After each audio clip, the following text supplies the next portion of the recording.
What is inpatient rehab like?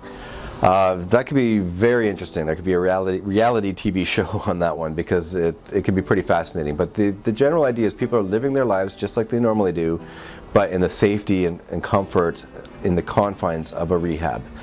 We are taught to ways of thinking, ways of approaching life in general, coping mechanisms. We're taught to be open and honest, to have accountability, and this is proven through random urine tests. There'll be lecture series, one-on-one sessions.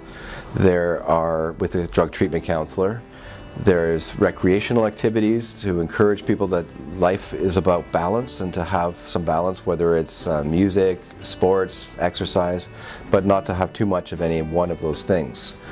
One of the more interesting things about rehab is getting feedback from the other people that are in there. So when you put people in a small environment together, interesting things can happen. And if someone has some sort of maladaptive behavior, like they're doing something wrong, or they're selfish, or they're caught lying, the other people in that rehab will call them out. And that's a good thing, because it helps correct our behaviors. So people who are younger, that never had anybody to kind of life coach them, well, this offers that opportunity. And it shouldn't just be restricted to young people. I was in my 40s when I was in rehab, and it's only in this unique environment that I can have, that other people will give me feedback on my behaviors, things that piss people off, for example, if I'm not listening or if I'm talking too much. The opportunity is there for self-improvement. And so when I'm getting criticized by these guys, instead of getting my back up, becoming confrontational, I learned to just take criticism and realize that this is an opportunity for me to improve. So that takes time to get to that point, though.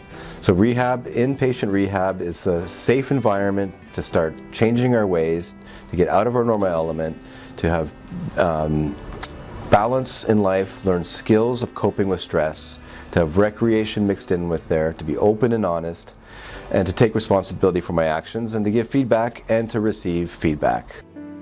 If you or a loved one are looking for help with substance abuse, call our 24/7 helpline at 1-800-615-1067. A caring addiction advisor is awaiting your call.